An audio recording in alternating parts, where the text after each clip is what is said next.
Ako si John, 13 years kidney transplant. Ngayong araw, samahan nyo kami dito para pagupitan namin si Pio. Magbe-birthday kasi si Pio, kailangan bagong gupit siya. Actually, first time niya magupitan ng buhok, kaya medyo kinakabahan kami kasi baka mailang siya. Sobrang excited ni Pio, kala niya maglalaro lang siya. Noon pa namin balak pagupitan si Pio. Palagi namin pinag-uusapan ni Mami Monica na pagupitan na si Pio. Kaso ayaw talaga namin. Pero ngayon, buo na yung loob namin. Kasi feeling namin nahihirapan na si Pio. Tsaka araw-araw, lagi namin sinasabi ni Pio, Pio, you want to cut your hair? Palagi niya lang sagot, yeah. Hindi, joke lang. Sa mga oras na to, dito pala kami magde-decide kung anong babagay sa kanyang gupit. Ayaw kasi namin ng pudpud, baka manibago siya.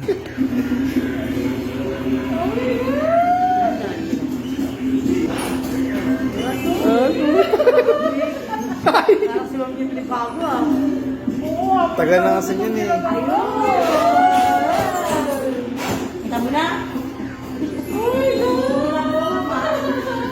Ayan na nga, si Mami na yung unang gumupit. Tapos pinakita namin kay Pio. Ayun, nagulat din si Pio. Tapos gumupit din pala akong kapirasong buhok. Yan kasi ilalagay namin sa photo album niya. Nag-avail din kasi kami ng package. Yun yung on or before niya. Buti na lang hindi umiyak si Pio. At sa mga oras na to, tuwang-tuwa siya. Anyway, habang nagsasalita ako, panoorin nyo na lang kung paano ginugupitan si Pio. Habang pinapanood nyo siya, may kikwento ako sa inyo. Alam nyo ba yung pangalan niya galing kay Padre Pio? Deboto kasi kami kay Padre Pio. Tulad din kasi ni Sir Julius Babaw tsaka ni Miss Tintin Bersola. Humiling kami kay Padre Pio na magkaroon kami ng first baby. Nahirapan din kasi kami agad magkaroon ng baby. Inabot din kami ng 3 years. 2016 pala kami kinasal ni Mami Monica. Ang buong akala namin sa first year namin magkakaroon na kami ng anak. Pero natagalan pa, umabot kami ng 3 years. Marami din kasi nagtatanong kapag kidney transplant ba magkakaroon ng baby. Ito na po yung sagot sa mga tanong nyo. Napapanood nyo na po si Pio. Magkakaroon naman po ng baby kapag kidney transplant ka. Kapag lalaki ang kidney transplant, wala namang i-a-adjust sa gamot. Pero pag babae ang kidney transplant, meron lang i-a-adjust na konting gamot. At syempre, doktor naman ang magsasabi nun. Pero 100% walang magiging problema kung gusto nyo magka-baby. At syempre, nasundan pa yan ng baby naming si Lia. Oo, madami na nagsasabi, si Padre Pio, tao din yan. Pero wala namang masama kung maniniwala tayo, di ba? Basta ang importante, hindi natin nakakalimutan si Lord. At syempre, ang pinaka-importante, wala tayong tinatapakang tao. At nire-respeto natin ang bawat isa. Oo, may kanya-kanya tayong buhay at paniniwala. Meron kang pinapaniwalaan at meron din akong pinapaniwalaan. Ang importante lang naman, nire-respeto natin yung bawat isa. At yun ang pinakamahalaga. Tapos na pala gupitan si Pio, inaalis na lang yung mga buhok sa katawan niya. Mukha naman nagustuhan ni Pio kasi sumasayaw-sayaw pa. Then after nyo, naglaro muna siya ng mga laruan dito. Buti na lang talaga, hindi siya umiyak at nagustuhan niya yung gupit niya. O siya, kayo na umusga kung bagay ba kay Pio o hindi. Bagay ba sa kanya yung may klibok or yung mahaba? Sobrang maaliwala si Pio at feeling ko gumaan sa pakiramdam niya. Sa mga nakakakilala kay Pio, alam ko maninibago kayo sa itsura niya. O siya, bago matapos tong video na to, may sasabihin ako sa inyo. Alam nyo ba, bihira lang namin ilabas yung mga bata. Nakakalabas lang kami kapag walang pasok si Mami. Kaya pag may pagkakataon, umaalis talaga kami. Minsan kasi sa sobrang busy natin, nakakalimutan natin yung mga obligasyon natin. Obligasyon sa pamilya at sa ating sarili. Kaya dapat talaga maglaan tayo ng oras. Anyway, tatapusin ko na pala tong video na to. At sana nagustuhan nyo. Salamat pala sa mga suporta nyo. Simula umpisa hanggang ngayon, nandiyan pa rin kayo. Ako nga pala si John.